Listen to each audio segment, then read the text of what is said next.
Investors lose $700 billion. The Dow slides nearly 700 points, and the NASDAQ plunges more than 5%. This free fall despite the president's efforts to crack down on big business and reassure shaky investors. Our administration will do everything in our power to end the days of cooking the books, shading the truth, and breaking our laws. As the president's own past continues to haunt him and the vice president becomes the target of a lawsuit, Washington focuses on Wall Street's woes. Our guest from the White House, Don Evans, Commerce Secretary and trusted advisor to President Bush. And from the Democrats, Senator Joseph Lieberman. Plus, an exclusive look at new documents from WorldCom. What do they reveal about the cover-up? We'll speak with the man leading the investigation, House Energy and Commerce Committee Chairman Billy Tauzin. That's This Week, featuring George Will. Plus, joining our roundtable, ABC's chief Capitol Hill correspondent, Linda Douglas, and Nightline's Michelle Martin. Now, Sam Donaldson and George Stephanopoulos. Welcome to our program. Cokie is off today. An internal document from the Harken Energy Corporation, reported today in the Washington Post, sheds more light on President Bush's stock sale back in 1990, when the president was a member of the Harken Board of Directors. The document says Mr. Bush saw a flash report 16 days before he sold his stock that suggested the company would lose $4 million in the quarter.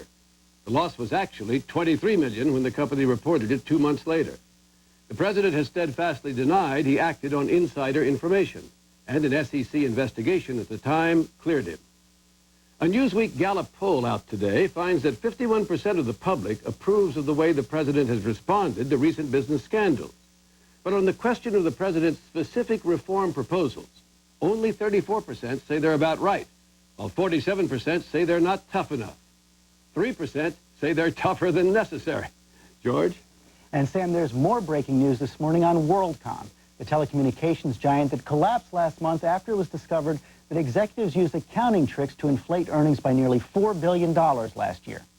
For more on that, we're now joined by the man leading the congressional investigation into WorldCom, the chairman of the House Energy and Commerce Committee, Billy Tauzin. Good morning, Congressman. Good morning, Judge.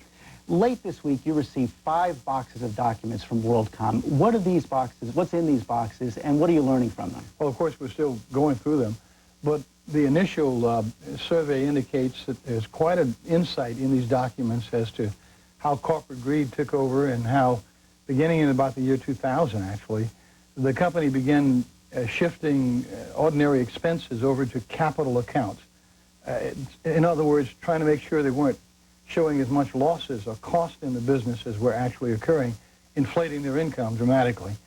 And the documents also reveal a strange pattern of people inside the corporation discovering it, trying to do something about it, and ultimately failing until recently. Let's take a look at some of the specific documents that show that. Now, these are the results in part of an internal audit done by the WorldCom whistleblower, Cynthia Cooper. She's going through the company and talking to various people. And at the time, the first one we're going to show is a memo of a meeting she had with an employee in the finance department named Troy Normand. Right. And they're discussing the bookkeeping that concerned him as far back as the year 2000. And this is important because we thought all the problems were in 2001. And here's what the memo said. It said, Troy stated that he believed the relief of the line cost liability account was aggressive accounting and contemplated resigning. He also stated that he believed the prepaid capacity entries were wrong and beyond aggressive accounting. So this is a troubled man trying to do the right thing. He brings it to his superiors. What happens? Well, here's the human drama of middle management people in a major corporation trying to tell people there's something wrong. The same way we saw Sharon Watkins in the Enron case trying to advise her boss, your accounting is crooked, and you got a crooked corporation on your hands. And literally thinking, maybe I need to quit, maybe I need to get out of here, but realizing he can't because he doesn't have another job and his family would suffer. Asking them to RIF him, give him a package, and they refuse him. And so he's having to stick with the corporation. His bosses are telling him everything's okay, but he knows in his heart, beginning in 2000, they're cooking the books. But he took this to Scott Sullivan, correct? Yes, he did. He took it to Scott Sullivan. He took it to David Myers, the comptroller. And that's the CFO and the comptroller. And they all assured him, oh, everything's fine. But you know, that uncomfortable feeling when he knows his corporation is going downhill, and he, unfortunately, is watching as they're cooking the books in front of him. Just a terrible human drama. And we're learning from these documents that, again, here was a failure of the audit committee to check it out. Here was a failure of Arthur Andersen to understand what was happening when this chief financial officer was miscounting the losses to the corporation. Everybody turning a blind eye to it, and the middle managers getting caught in the middle. You brought up Arthur Andersen. There's a second document here from a man named Stephen Brabs that actually implicates Arthur Andersen. He managed the WorldCom's Europe and Asia accounts from London, and he says that after he closed his books in March of 2000, he discovered that his U.S. bosses had unilaterally reduced expenses in the international division by $33.6 million. They just did it on their own. And he also goes on to say that he told Andersen Accounting about the entry. They said they didn't know anything about this kind of stuff. This is April 2000 now, and he's literally writing them and saying, what you've done is to take losses and shift them over in a way that you can't justify. They said, no, we can't justify it, but Sullivan is directing you to do it anyhow. And he's advising Arthur Andersen and everyone else way back then. Putting him on notice. Putting him on notice that this is bad accounting. This is, in effect, in my opinion, fraudulent accounting. This is way beyond aggressive accounting. This is fraud 101. Then basic illegal conduct. And when he tells his bosses that he told Andersen, they get quite upset. Yes. And he goes on to say, he describes the pressure he got from the CFO, Scott Sullivan. He says, pressure was exerted and we were instructed to make the entry. This pressure we understood was from Scott's office specifically.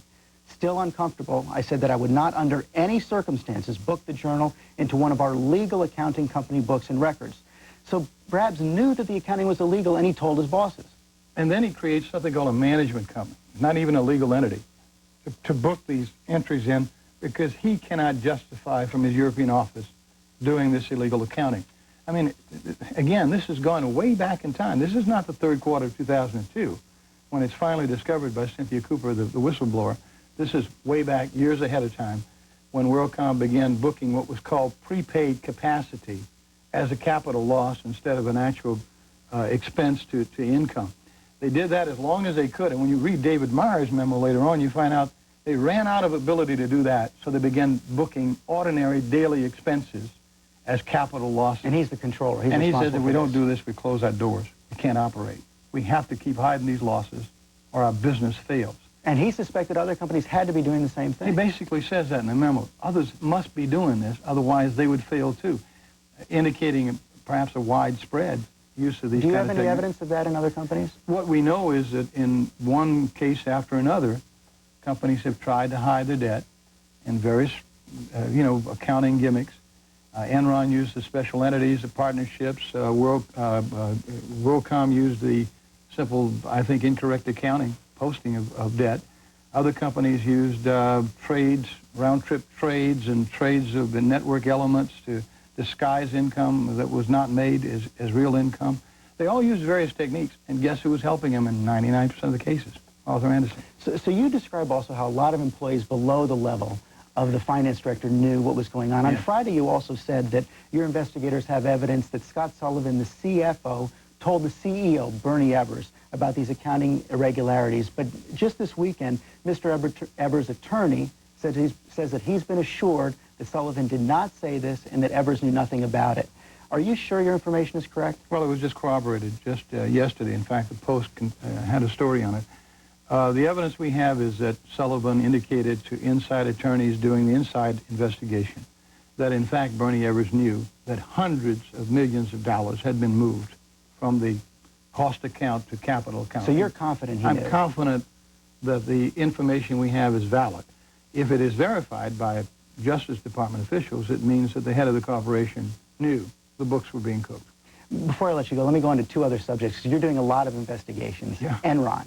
Army Secretary Thomas White headed an Enron Energy Trading Unit that is now under investigation. He's scheduled to testify before the Senate Commerce Committee this week. But Newsweek reports this morning that a number of Republicans on Capitol Hill are passing the word that it would be better for White to resign rather than go to this committee and take the fifth. Do you agree that it's time for White to go? Well, if he's going to take the fifth, if he's willing to go and tell the truth about what happened, as I would hope he would, then everything is fine. But no government official working for this administration ought to go before a committee of Congress, House or Senate, and take the fifth. That ought to be an absolute no-no. And if you're going to do that, maybe you ought to find another job. Okay. You're also looking into ImClone. Time Magazine reports this morning there's new evidence of more possible insider trading there. It shows that 2 days after the FDA met with ImClone and basically said your cancer drug Erbitux is not going to make it, the general counsel sold $2.5 million in stock, and a marketing VP sold $2.1 million in stock. Do you believe there's an innocent explanation for all this? I don't know where you find one, Josh. I mean, everybody in this corporation was dumping stock. Not only were the officers of the corporation dumping stock, the children were dumping stock, their friends were dumping stock. You get a clear picture. Somebody was telling somebody that FDA is not going to approve this drug. And how you conclude that insider information was not driving these massive dumps of stock by the officers all the way down to the janitor of the corporation is beyond me. I think the coincidences are piling up now to the point where somebody has got a lot of explaining to do. Congressman Tozan, thanks very much. When we come back, how the president is handling the corporate crisis. We'll speak with Commerce Secretary Don Evans after this. This Week with Sam Donaldson and Cokie Roberts. Brought to you by GE. From aircraft engines to appliances, we bring good things to life. So this guy from Iceland walks into GE and says, he needs 500,000 kilowatts of power in the middle of nowhere. Then a customer calls from Dublin and says,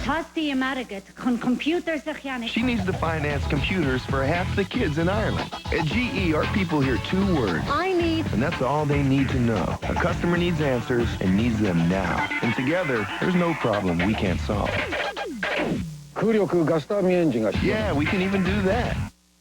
Within these hallowed halls exist many challenges, like asking the folks for financial aid. Should one be dramatic, wrong, sincere, dearest mother and father, or logical? GPA drop was concurrent with the depletion of pizza funds, or should one just get a Dell? All through July, Dell's giving away 50 grand in the 50K a day giveaway. Yep. Dell helps you get a PC the way you want and gives your folks a chance to use 50K any way they want.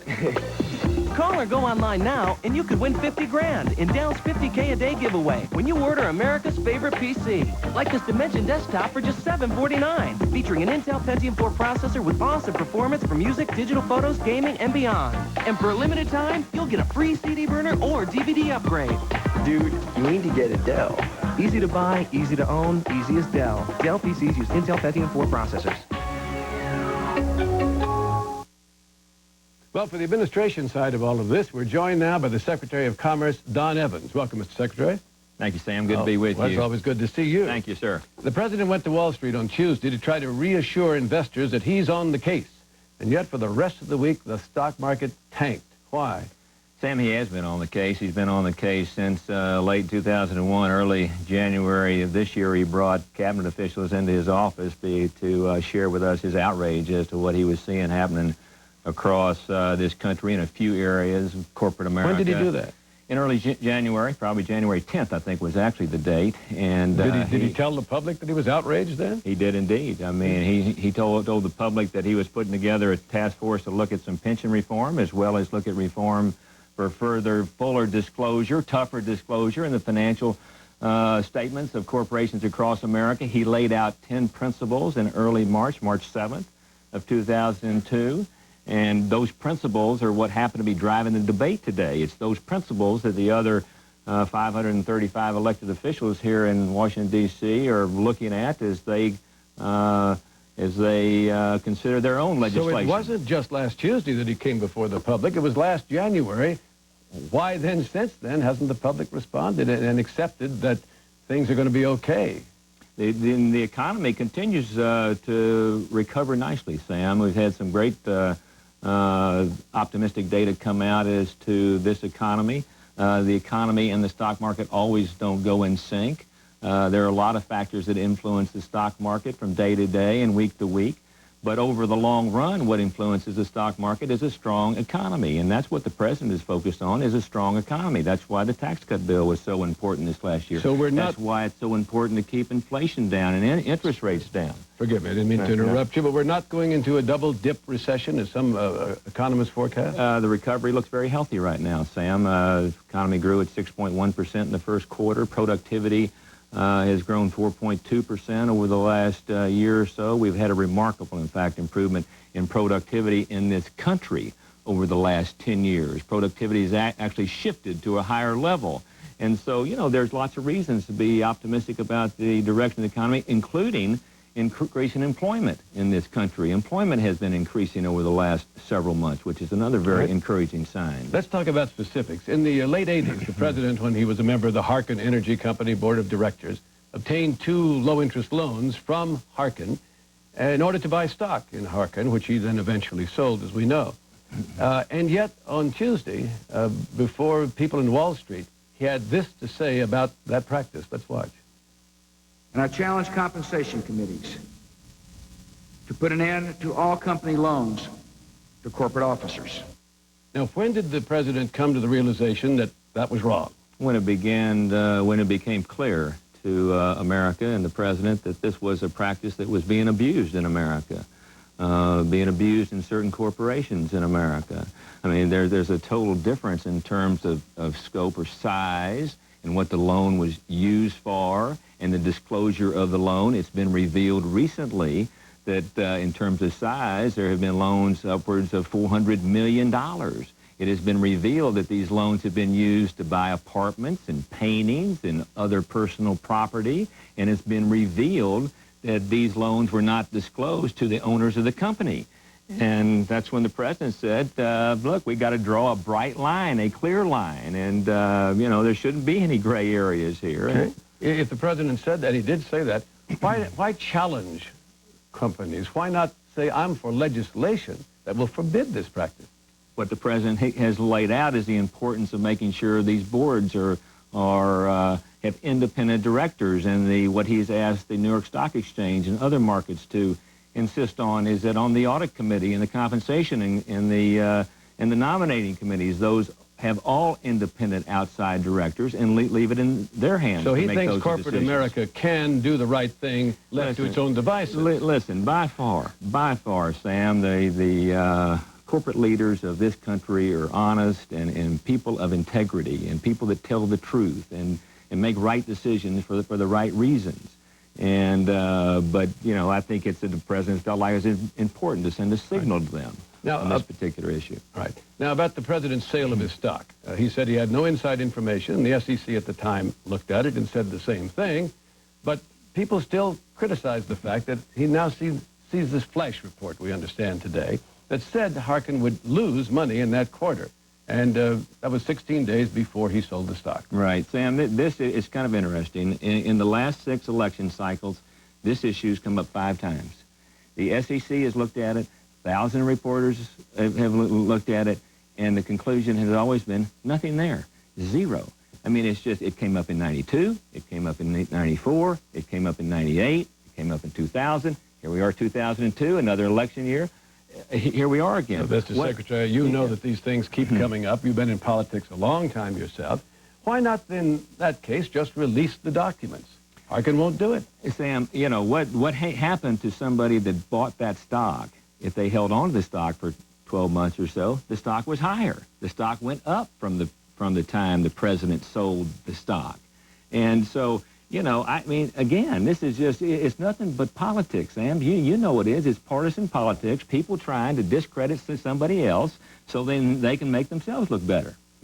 That's fine, sir, but my question was, why not release the documents then? That will doubly show that it's partisan politics. The president has fully cooperated in every kind of way. He has made a statement time and time again, I'm going to fully cooperate with anybody and everybody that wants to look at this issue. Wouldn't full cooperation mean release the documents, show your critics that they're all wet? He cannot, the president has always said, I will fully cooperate, and he has fully cooperated. Would he urge Harkin then to release the documents? He has always said that he will fully cooperate. Okay.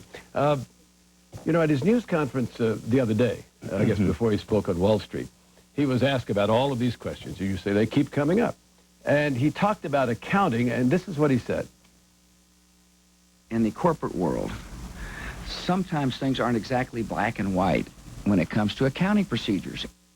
Mr. Secretary, I think a lot of people might agree with that, but is that the right angle to take today when these questions are raised, sort of saying, well, it's not black and white? Many Americans now apparently believe that it is black and white, and too often, companies have done wrong. Sam, the president was clearly pointing out that the accounting standards in this country are far too complicated and need to be simplified so people can understand the financial statements of America. It is very disheartening to me when a seasoned analyst in the oil and gas industry says to me that he cannot understand the financial statements of one of the largest energy companies in the world. And the president is clearly pointing out that something needs to change. We need to simplify these accounting standards. One of the most successful individuals I know in West Texas, I'll give you the West Texas model, he has 2 SACs. I'm from West Texas. Okay, you'll understand this. He has 2 SACs. He's got a SAC for the cash, and he's got a SAC for the bills. At the end of the year, if he's got more cash than he has bills, he's had a pretty good year.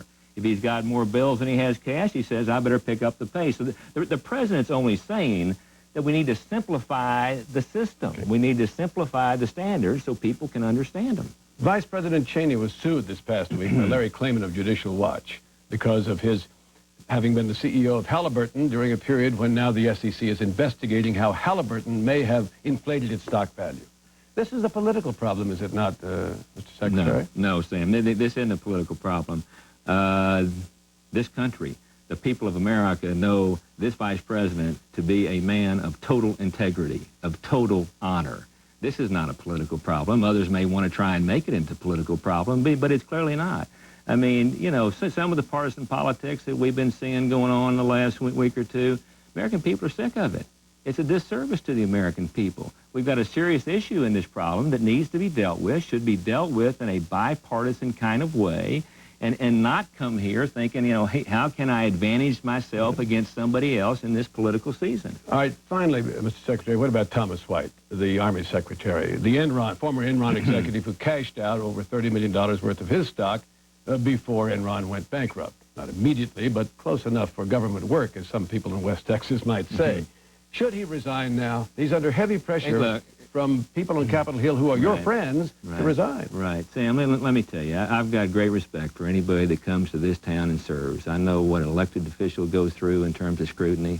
I know what an appointed official goes through in terms of scrutiny. I know what I went through in terms of scrutiny.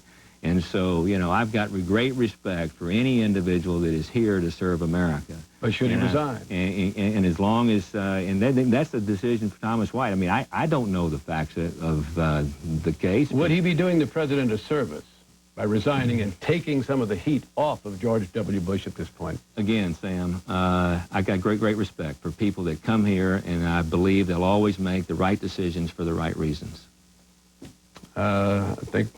Thank you, Mr. Secretary. Thank you, Sam. And still ahead, the roundtable. But first, when we come back, a view from the Democrats. Senator Joseph Lieberman joins us right after this. Yes. What do you say to investors who are a little frightened of the current market? Should I be thinking about bonds? Can I go less risky and still make money? Charles Schwab introduces 2 new choices for personalized investment advice. Schwab Private Client is designed for the individual investor who wants to manage their portfolio with expert guidance along the way. And for those seeking full-time portfolio management and financial planning from an independent financial advisor, there is Schwab Advisor Network. For objective, fee-based advice that's not driven by commissions, call 1-888-8-SCHWAB.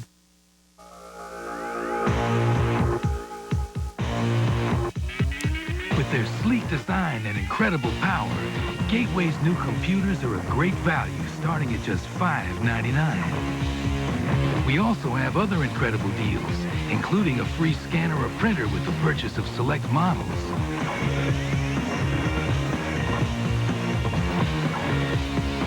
Stop by a Gateway store for details.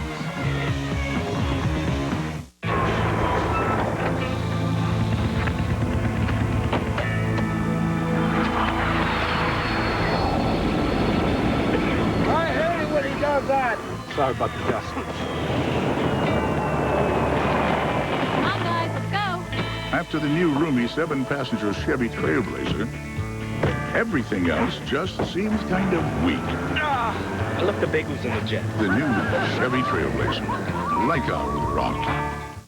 Wednesday, a 17-year-old girl on a date with a 47-year-old man. She stabbed him over and over. I've never seen that much blood. Was it murder, or was she defending herself from rape? Go inside a jury room this hot. I'm never going to do first-degree murder. I'm not. Why settle for another Law & Order repeat when you can watch State B Wednesday? New this fall on ABC. Welcome to San Francisco's Mission General. Your father needs a new heart. There are rules and protocols to follow. Try not to let arbitrary rules get in the way of helping patients.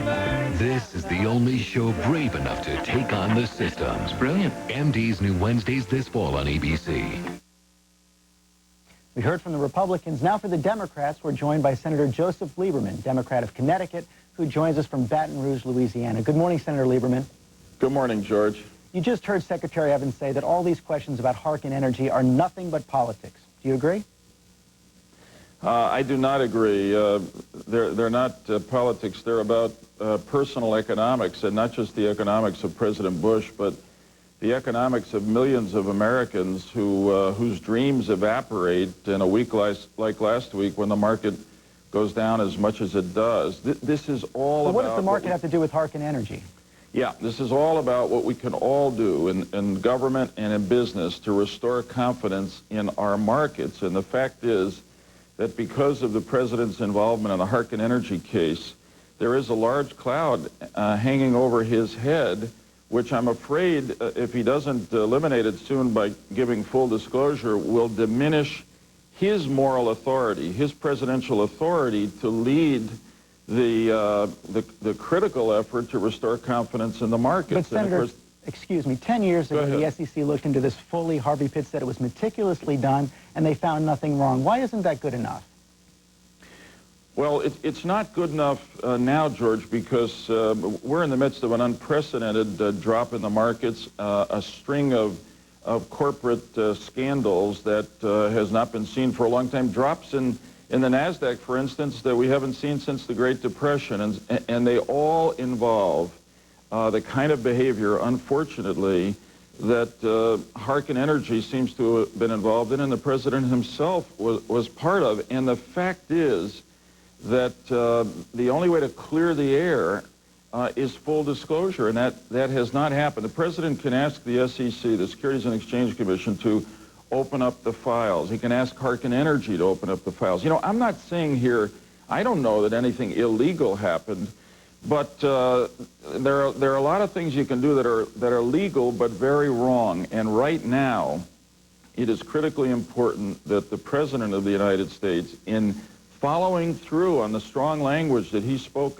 on Wall Street earlier in the week, open up the files and let the American people see what was there. And frankly, looking back through the lens of the scandals that have so hurt so many people in this country now, if the president feels what happened back there was wrong, he just ought to say it. The American people are forgiving and understanding, but we need full disclosure. The SEC is also investigating accounting irregularities at Halliburton while Vice President Cheney was CEO.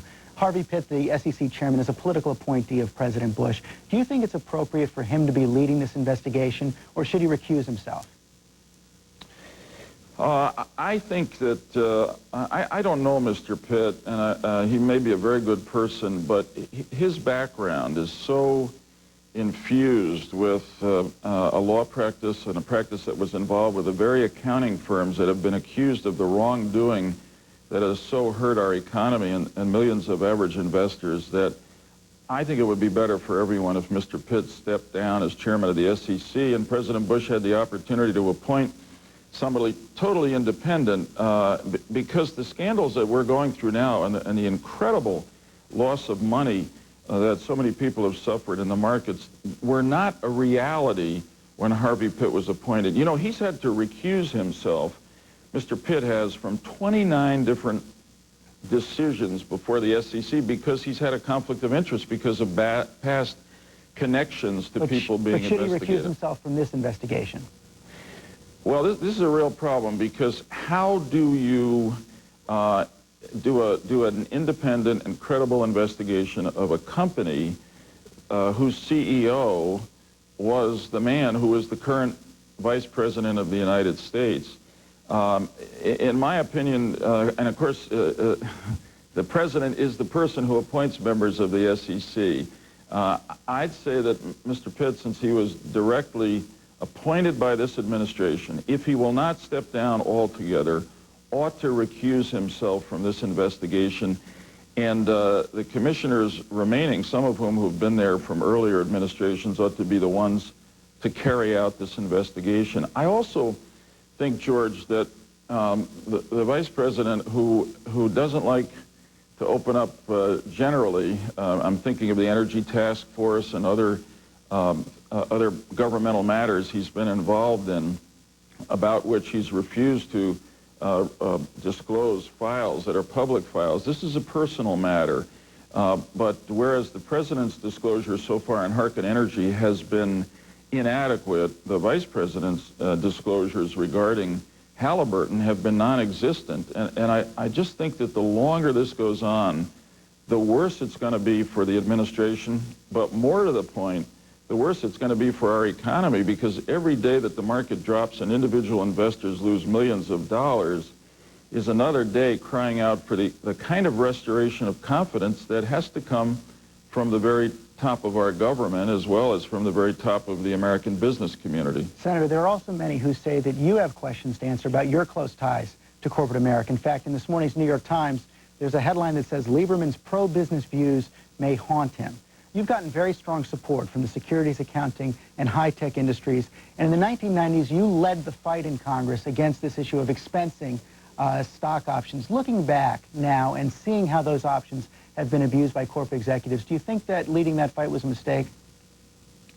I do not, George. Let me say first that I'm proud of my record in support of American business. It's, you know, my law school classmate and dear friend, the late Senator Paul Tsongas, used to say that you cannot be pro-jobs and anti-business, because it's business that provides the job and the wealth to tens of millions of Americans that make the opportunity real, and I agree with that. So we ought to be supportive of business, but that doesn't mean you excuse business for its wrongdoings. And sometimes, and this is the case with the president and the vice president now, in a time of crisis such as we're in now, you've got to be very tough on your friends, because there's a great public interest in it. Now, let me go to those stock options. The problem, in my opinion, is not stock options, but the way in which a small group of greedy and unethical corporate executives use stock options. Stock options have been given to more than 10 million Americans, the overwhelming percentage of whom are average middle-class Americans who've used their options to improve their lives. Sir, there are studies that show that 70% went to executives and 50% went to the top executives, and a lot of experts, well-respected experts, disagree with you. Alan Greenspan, Warren Buffett, Arthur Levitt, members of the Federal Accounting Standards Board all believe that expenses can be counted and should be counted. See, it's hard to disagree with Alan Greenspan, but a lot of other great people have agreed with me that when the options are granted, they have no value. The important thing to say is if we expensed options, and therefore that amount of money was taken off of the earnings reports of corporations, which are so critical to their existence and their success, the number of options granted would be reduced dramatically, and I am absolutely convinced that the people who would not get the options are the middle-class workers, the middle managers, the secretaries, the folks on the line who get the options. The CEOs would continue to take care of themselves. So I think what we got to focus on is how can we create some laws and practices that stop the abuse of a good idea, options, by a small number of unethical executives. And I think one way is to require that all option plans be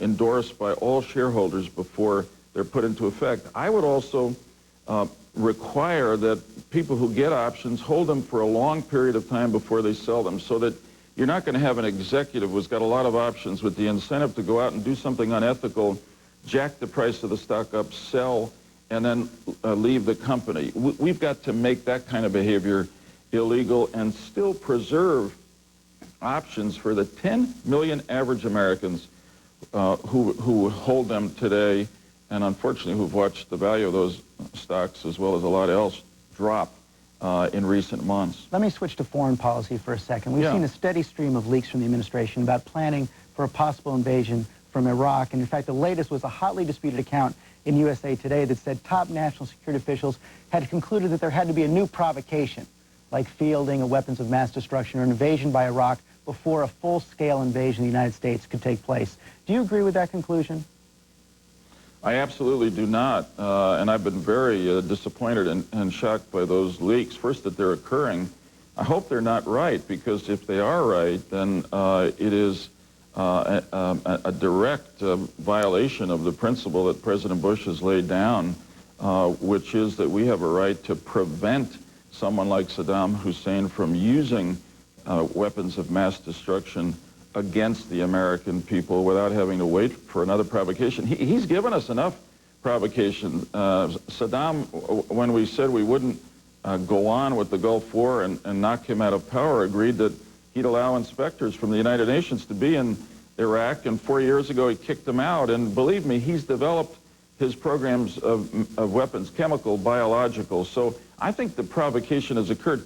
George, if these leaks are true and the administration is now arguing that there has to be a provocation from Iraq to take action to get Saddam out of power, then it either means that the president has changed his mind after he called Saddam a leader in the axis of evil, or there are people in the administration who don't accept the president's policy. In either case, I think it's in the national interest that the president, as commander-in-chief, take hold of this policy once again and make sure that we don't look back on someday after Saddam uses those weapons of mass destruction and say we should have acted to knock him out of power before he had a chance to do that, just as we look back now and say we should have done more to have eliminated Osama bin Laden and Al-Qaeda before they struck us on September 11th. Senator Lieberman, we're just about out of time. I just have two quick yes or no questions. First of all, do you think Congress should debate and pass a resolution authorizing the use of force in Iraq before the president takes action? The answer is yes, but we ought to still leave the president a lot of latitude as commander-in-chief as to when and how he does that. Secondly, you've promised not to run for president if Vice President Gore runs again. Has he promised you that you would be his running mate if he runs again? That's an easy one. The answer is no. Okay, Senator Lieberman, thank you very much. Thank you, George. When we come back, our roundtable in the George Will commentary after this. We're Pfizer. We're looking for a cure for your father's Alzheimer's, your sister's heart condition, your best friend's diabetes. We're spending over $5 billion on research this year and have 12,000 scientists and health experts looking for the cures of the future. Why do we work so hard? Because we have fathers, sisters, and best friends too. Pfizer. Life is our life's work. Gentlemen, we'd like to buy a song from you for our new ad campaign. You know our stuff. I saw you at the Cal Palace in '77. We need something uplifting. Classic rock. Why do you need a song? Our customers hate us. Our systems are a mess. No one operator can access all the systems. You have to repeat your account number over and over. And you expect a song to fix that? E-business integration, it's smarter than a song. This Week with Sam Donaldson and Cokie Roberts will continue in a moment after this from our ABC stations. This week, guess who's treating women with Botox and wiping their wrinkles away for free? Plus, is your doctor over-treating you for menopause? Watch World News Tonight. I really love the Fred Meyer Challenge. What do you love most about the challenge? I love the fact that people can get so close to the players and the fact that it's in Portland. I love the fact that I wouldn't see these guys if you didn't have this event. I love the fact that the weather's so good. People see what Portland's really all about. I love the fact you try so hard to win it every year and you never do. Watch all the highlights from the final round of the Fred Meyer Challenge, Tuesday night, August 6th at 9 p.m. on K2. Hey, you won the first year. You're a good player. More and more people are turning to K2 News. Here's what they're saying. It's better than reading the newspapers. It's not just a real quick blurb about what's going on. It answers questions that you may not have already thought of. K2 weather is accurate, and I also receive it on my cell phone, and I kind of like that. K2 covers the topics that we want to hear. You set a standard for me of what a news broadcast should be, and I keep watching because you've never let me down. Watch tonight and see why the Associated Press voted K2 News best news organization in Oregon. Cameron Diaz, Christina Applegate, Selma Blair, next Rosie with Caroline Ray.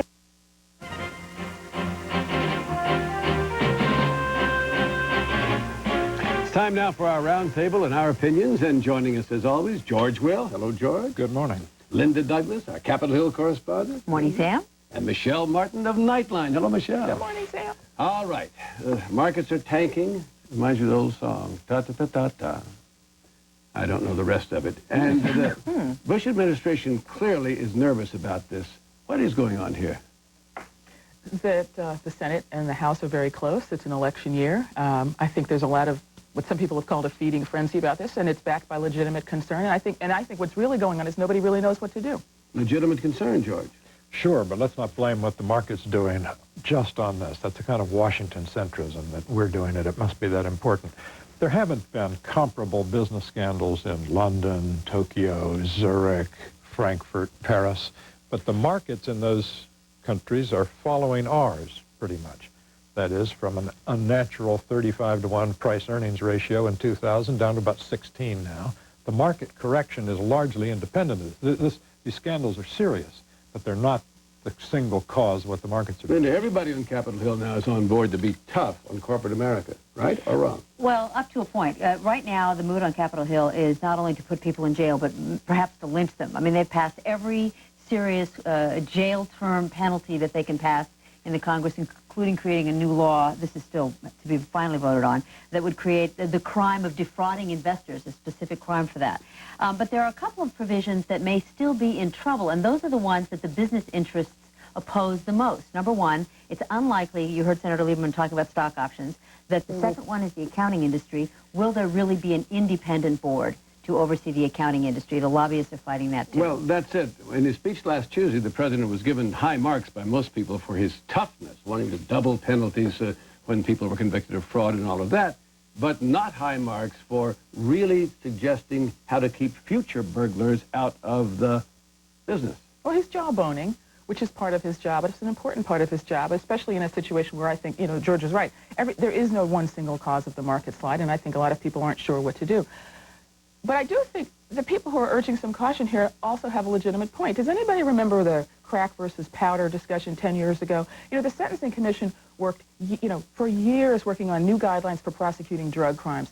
And then the crack epidemic hit, and in a matter of weeks, Congress, doubled the penalties for crack over powder. And people think, well, why are you bringing that up? Because this is a similar situation, and the CEOs are the crack dealers of this year. People are legislating in an atmosphere of fear and loathing. It seems that no penalty is too strong. But there are tremendous social consequences to these decisions that are made in haste. And, the people who are urging caution here just might be right. Caution. The Senate passed a bill 97-0. Now, it's either meaningless or they don't know the meaning of it. They have to get 97 senators to agree. They can't know what they did. Strictly impossible. Second, on the subject of options, Greenspan says one thing, and he's never been confused with Karl Marx or William Jennings Bryan, good conservative fellow, says you ought to expense the options. Other people disagree. Serious people disagree about that. But this is what drives me crazy. They say we need to have options for the executives to align the executives' thinking with the interests of the shareholders. If you need to bribe him into thinking like the shareholders, you got the wrong executive, don't you think? Well, maybe. I don't know. But I'll tell you what drives Commerce Secretary Don Evans and other of the president's friends crazy is the constant discussion of the Harkin deal that the president made back in the 90s. Is there anything there? Well, I think we have to look at the SEC's investigation, which was conducted by professionals at the SEC who've gone on to be big investigators in their private lives in law firms and so forth, not necessarily friends of now President Bush's. And they found that even if George Bush had known that Harkin was going to suffer the loss that it ultimately suffered, it wouldn't have made any difference because investors were not surprised by that information. That is the test of insider trading. Do you know something that's going to damage the company when you sell your stock? And the SEC concluded that because Harkin's stock didn't really take a very big hit, it didn't really matter. Anyone disagree here? And if not, why all of the hubbub? Well, I think Linda's right on the substance, but the politics are another thing entirely. And I think we heard the word whitewater for some few years after the fact. I think you still hear it. I do a talk radio show, and people still want to fight the Whitewater case. So I think the question goes back to one that has been asked for many, many, many years here in Washington, which is when does this sort of cycle of retribution and personal destruction stop? And the answer is not yet. Well, I'll tell you this. I talked to Arthur Levitt this last week, who was the SEC chairman under President Clinton. And he said when he came into office, he asked to review the case. Now, he didn't have a new investigation, but he looked at the case and concluded that the SEC had done it right, that there was nothing there. But I agree that was not going to stop the questions. Final question on this subject. What will be the politics this fall in the short term? Hurt the Republicans? Well, clearly the Democrats think they've got a hot issue here because Republicans are seen as being more sympathetic to business interests. But both of these political parties have taken $1 billion in soft money contributions from the big corporations. The Democrats, just over the weekend, 16 of the Democratic senators flew on a corporate jet to a meeting with campaign donors because it's simply too expensive to fly commercially. So I guess the question is, how hard do the Democrats want to push this populist theme, that is, we're for the little guy, while still, wanting to curry the favor of their business contributors? All right, let's move to Iraq. A couple of stories this past week, the last 10 days or so. The New York Times said it had a document saying that the planning was well underway, massive force, strike from 3 sides, use Marines, Navy, air, and all of that. And the USA Today said its information was that no, Iraq would have to make some egregious move of some sort in order to trigger a strike. George, what do you make of this? Well, the president has said 5 times in his State of the Union address at the Citadel, in Berlin, at VMI, and at West Point. He's delivered speeches in which he asserted essentially the right of preemption. Now, that is, we don't need to be provoked by a specific act, the sheer menace, the clear and present danger of what they're doing with weapons of mass destruction. What that raises, however, is the question of what do you do with Congress? We have seen the atrophy of the congressional involvement in war-making over the years, understandably in the Cold War context. But this is not responding to a sudden attack.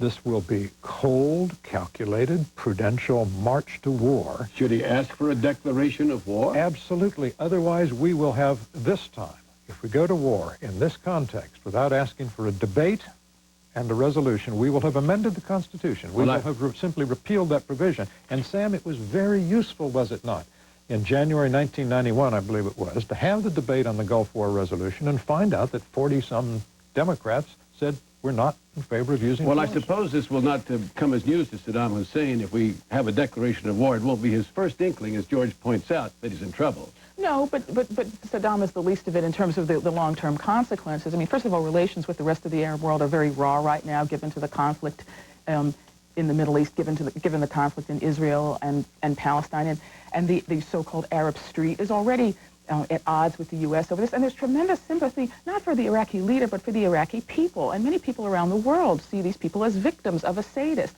So for the U.S. to go ahead without adequately assessing the consequences, there have to be civilian casualties because Saddam is well known to use the civilian population as a cover for his military action.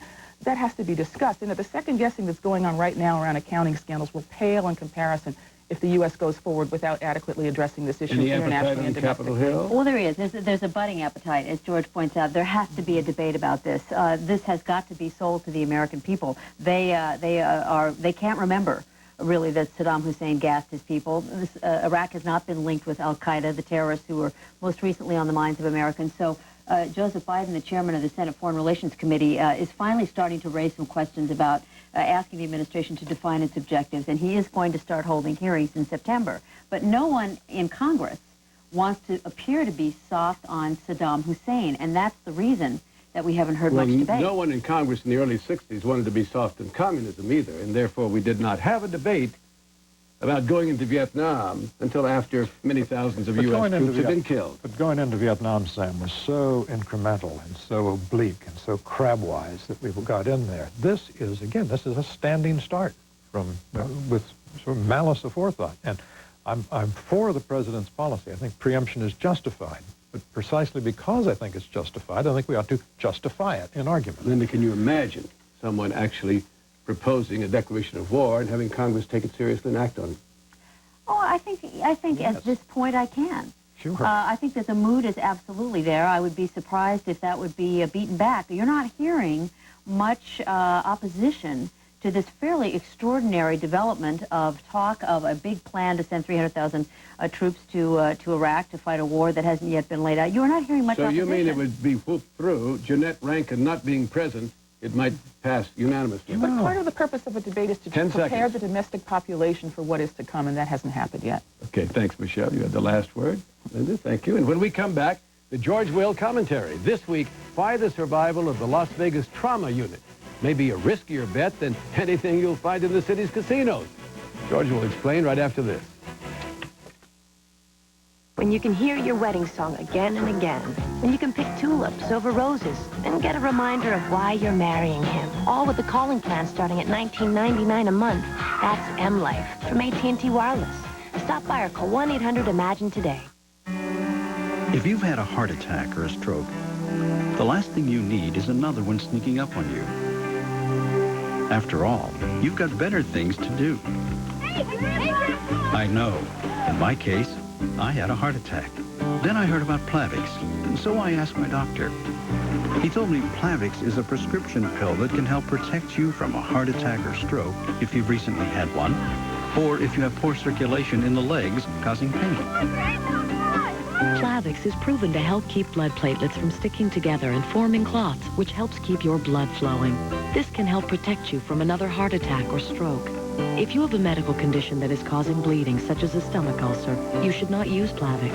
Side effects include itching, rash, diarrhea, and bruising.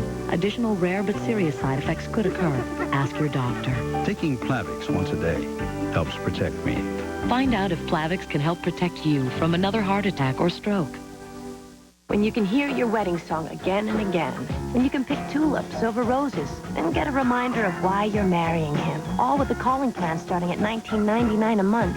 That's M-Life from AT&T Wireless. Stop by or call 1-800-IMAGINE today. Roll over your 401k? Of course. But it's not like you're going to let it just sit there.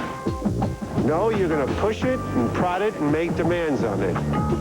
Then you're going to put it in the hands of money managers who won't give it a moment's rest.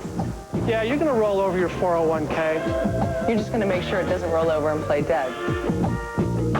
Call a Fidelity retirement specialist to roll over your 401k. Because you're not just invested, you're personally invested. Yeah, man. Summertime.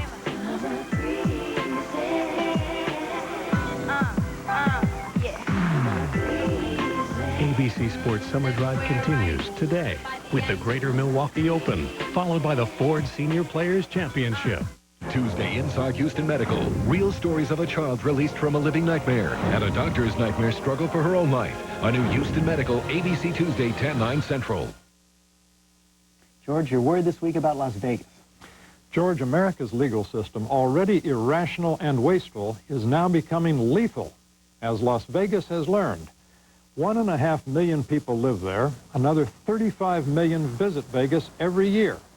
But the city's only Level 1 medical trauma unit, one of the 10 busiest in the nation, recently closed for 10 days. Until it reopened yesterday, victims of life-threatening accidents were relegated to lesser care in emergency rooms. The Las Vegas trauma unit closed because almost all the trauma-trained orthopedic surgeons quit. They said they could not risk personal bankruptcy from costly medical malpractice suits, and because of exorbitant awards to plaintiffs, the cost of malpractice insurance premiums has skyrocketed, which is why obstetricians are also leaving Las Vegas.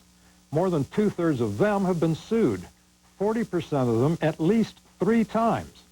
Nationwide, the fear of malpractice suits causes wasteful defensive medicine. A doctor may be confident that a patient with a headache needs only an aspirin, but fear of litigation may cause the doctor to cover himself by ordering a costly CAT scan. Much of the problem in Las Vegas and elsewhere is a rapacious interest group exploiting the entitlement mentality run amok. Many people feel irrationally entitled to a risk-free life, and hence entitled to sue somebody for any harm life inflicts. The interest group profiting from this is the trial lawyers. The Las Vegas trauma unit reopened under a temporary arrangement limiting doctors' liability in malpractice suits. Nevada's legislature may soon cap jury awards in malpractice cases, but the Las Vegas troubles are symptoms of a nationwide malady and a warning that tort reform is urgent because America's legal system is becoming harmful to the nation's health. Thanks, George. Sam and I will be back after this. Of course, everyone has the right to be published, but the odds are against you. Why? Money. A publisher must commit thousands of dollars for an initial... That's not exactly true. With on-demand publishing technology, everything's digitized. People can even print one book at a time, and forget warehousing. So now everyone here can get published. Yeah.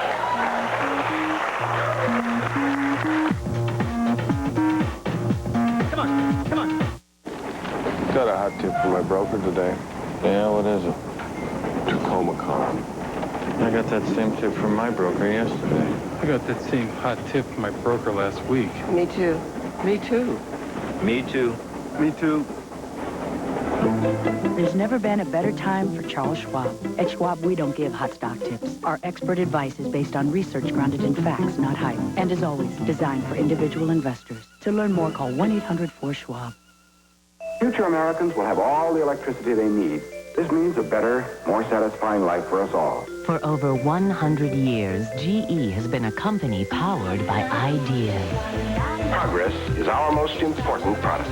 Because at GE, we know there are two things that make a company great. Another development from the GE laboratory. Ideas and the people who have them. This is what we call automation.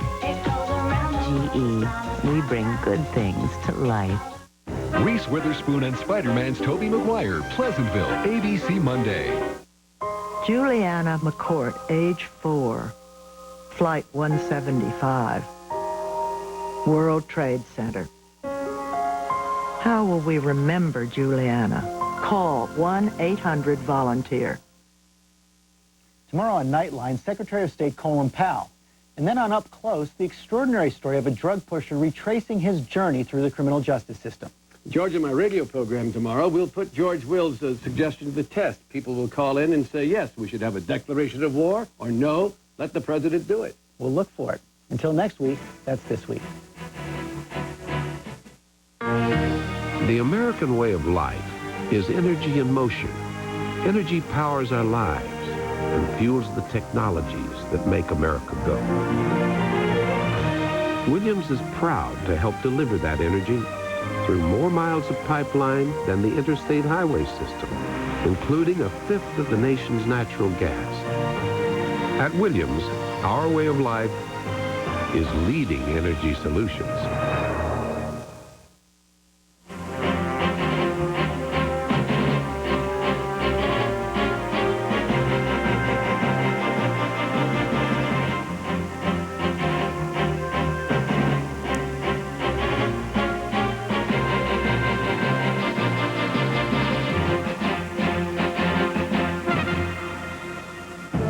This has been a presentation of ABC News. More Americans get their news from ABC News than from any other source. ABC News, now traveling to all 50 states in 50 weeks in search of America. Tuesday, the ultimate spy game is down to the final 5. It's time to play. And an unexpected alliance could change everything. The Mole 2 ABC Tuesday, 9/8 Central. About the challenge most of all, meeting these guys. I mean, Nicholas and Palmer, the two big ones, and the local guys. Brian Henniger is coming, Casey Martin is coming, Bob Gilder is coming, and my favorite is Colin Montgomery coming this year. He's good with the fans, isn't he? Watch all the highlights from the final round of the Fred Meyer Challenge, Tuesday night, August 6th at 9 p.m. on K2. Peter, you're on my list of favorites, too. You're right there in the middle. Next, Rosie with guest host Caroline Ray. Nice to be here. The Sweetest Thing Hour. It's silly, wonderful, big. With 3 of Hollywood's sweetest stars. Please welcome the enormously talented Cameron Diaz, Christina Applegate, and Selma Blair. Surprising secrets from the girls. I'm not going to take any offense, no matter what. And a secret surprise for Caroline. What happened? I have no idea. The Sweetest Thing Hour. Next, Rosie with guest host Caroline Ray. Monday at 4 on K2, the new Spirit of the Northwest. Distracted Drivers, Monday at 6:30 on K2 News.